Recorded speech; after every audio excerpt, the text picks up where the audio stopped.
Now, your organization, Grief to Growth. Let's talk about that a bit. How do you work with others who suffered tragedy like this to overcome it? Is there ever really an overcoming? Yeah, that is a great question. When it comes to grief, I was just talking with a client earlier today, and she said something I thought was really beautiful. She said, I will live with my grief for the rest of my life. She said, my grief is no longer my enemy. My grief is actually my greatest friend. And so, do we overcome grief? Do we get over it? Do we move on past it? I don't think so. Grief is not a disease. It's not something to be healed from. It's not a disorder. It's a natural result of longing or loving someone who is no longer physically here, and it can actually be not just a person. It could be anything that we lose. So when people ask me, "Am I going to get over this, or will I ever be the same person?" is another question I get from people, and I say, "I hope you're not going to be the same person. I hope that you don't waste this pain." Because pain can transform us. Pain can actually lift us to another level. We can use it to inspire ourselves. We can use it to make ourselves stronger. It makes us realize how strong we are to begin with. So, what I do with people when I work with them is I help them to reframe the event. We work on what might be blocking the healing or the growth, if you want to call it that. A lot of times it's guilt, so it's blaming other people, it's blaming ourselves, it's blaming our loved ones. So there could be anger or guilt, which I say is just anger turned inward. So we work on those things. Forgiveness, if we need to forgive anybody before we can start to heal, and then how do I reframe this? How do I find the silver lining? How do I not even find? How do I create the silver lining? How do I create from this? How do I take this and turn this into something that benefits me? And again, understanding that pre-birth planning is really helpful. I remember being at the first Helping Parents Heal conference 5 years ago, and someone asked the question. Suzanne Giesman was there, and she was channeling Sanaya.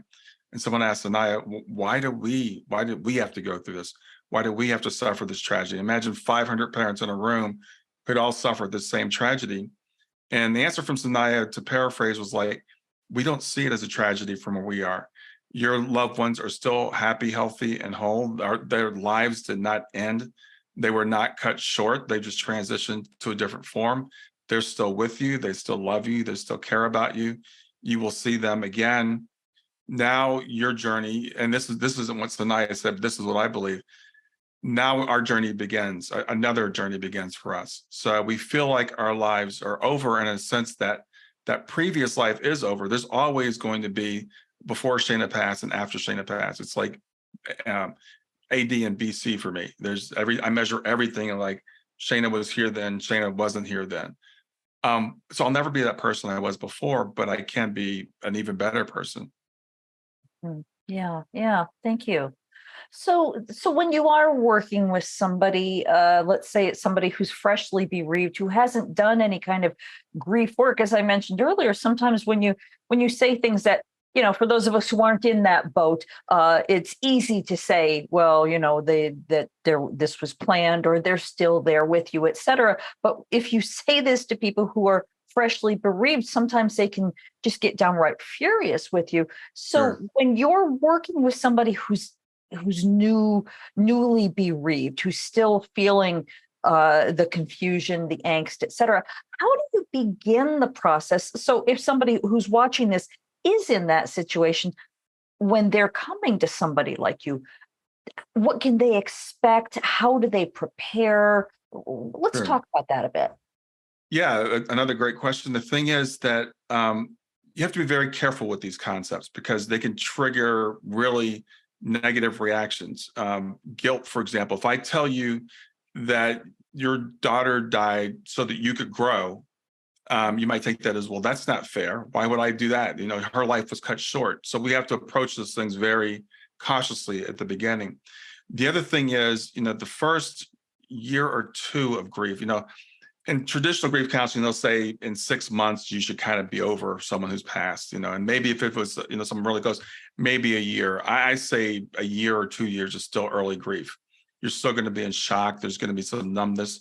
So we have to cope on getting by on that day-to-day basis first before we can start talking about growing. First, we've got to just be able to maintain and to survive.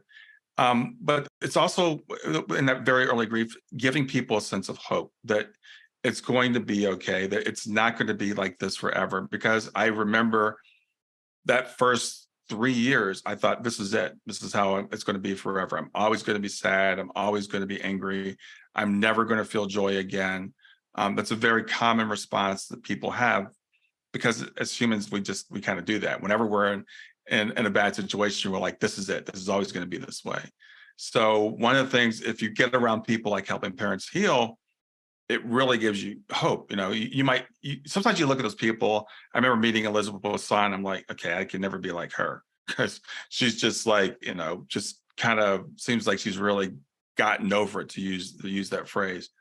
But I do realize now, after being around so many people and being 8 years in myself, that you can start to feel joy again, and you can feel it without feeling guilt, and understanding that, again, our loved ones haven't lost anything, and we are here on a mission.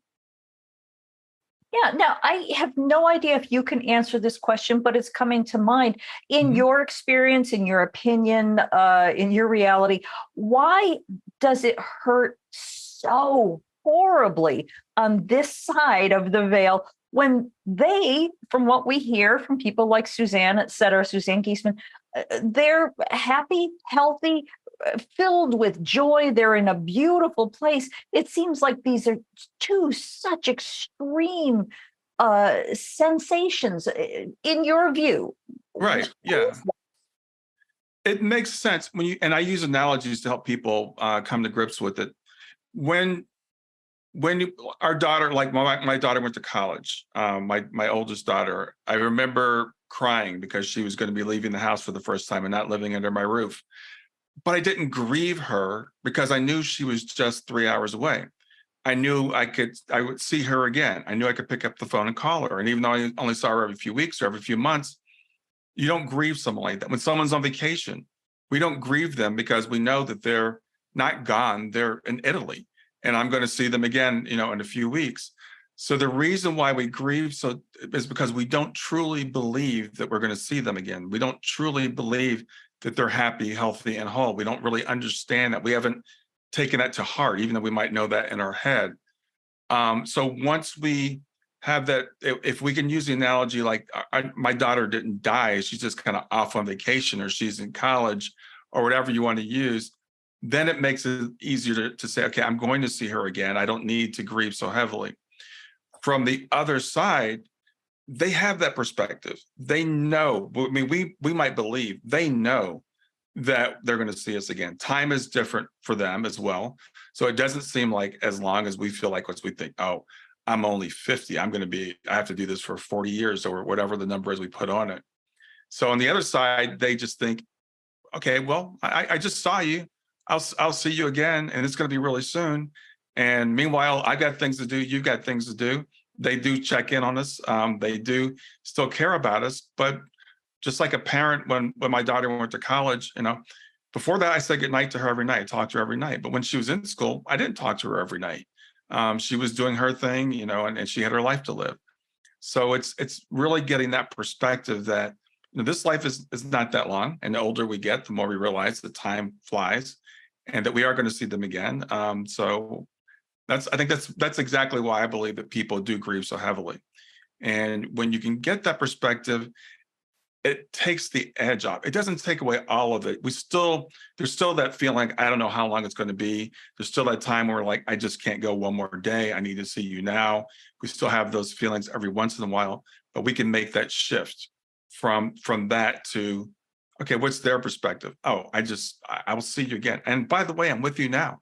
You can communicate with me right now. You can talk to me now. I talk to my daughter every day. I talk to Shayna literally every day. My other daughter, Kayla, I only talk to her every couple of weeks, but Shayna, every morning I get up, I look at her picture. I have this picture hanging outside my front door, my bedroom door. When I open the bedroom door, it's the first thing I see in the morning. I say good morning to her. That's really sweet. Wow. Thank you for that. Well, so then, do you believe that there is a point to the suffering that we experience?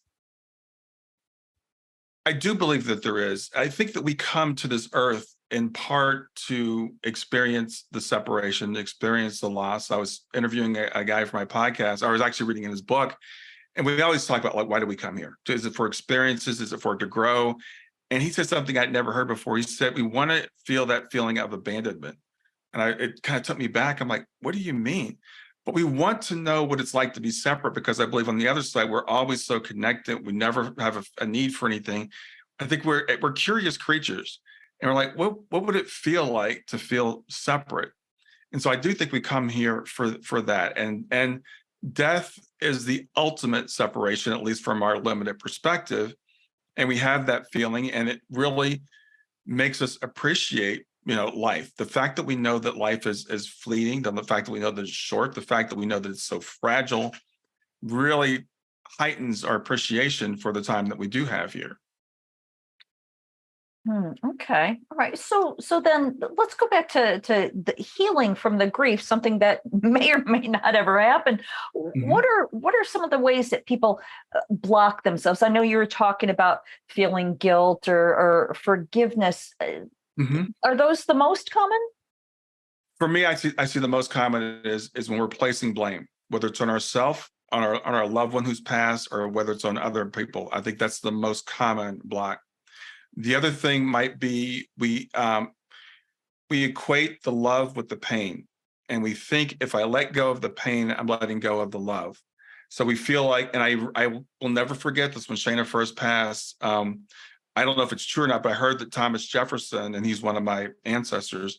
I heard that when his wife died, he's like, I'm never going to be the same again. And I thought, my way of honoring my daughter will be to say that I'm never going to be the same again.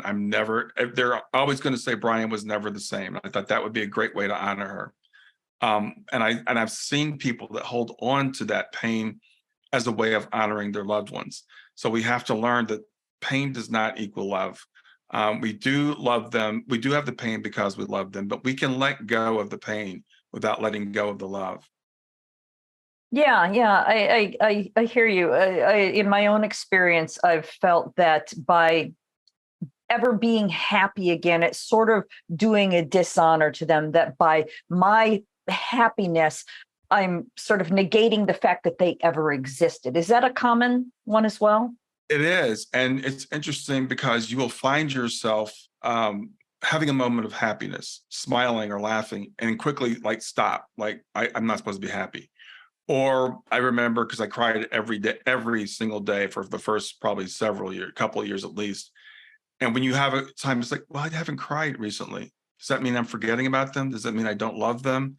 So you'll have this self-sabotaging thing stopping you from healing. And again, that's what's really important, to make that shift and say, they're still with me. They want me to have. They don't want me to suffer for the rest of my life. I know Shayna's having a good time, so why wouldn't I have a good time too? And there's all these little stories and analogies and things that come along. So the week before Shayna passed, a couple of days before, she and her mother were on a trip, a volleyball trip. Shayna played national level volleyball. She was at a tournament in Florida, and we live in Ohio. So she was like driving a golf cart around the resort. She was drinking these $5 smoothies every day because her mother was a pushover. She's ordering oysters for dinner. And her mother asked her, don't you feel guilty? Because Brian and Kayla are back home. Brian's working. We're here having fun. Shayna goes, I'm having a good time. I'm sure they're okay. I'll see them when I get home. And she passed like a few days after that. And I continue to think about that story, because I'm like, I can see Shayna right now going, I'm having a good time. She's driving golf carts. She's having smoothies. She's playing volleyball with her friends. I'll see him when he gets here.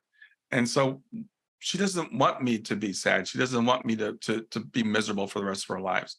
So that's not a way of honoring our loved one. In fact, it's exactly the opposite.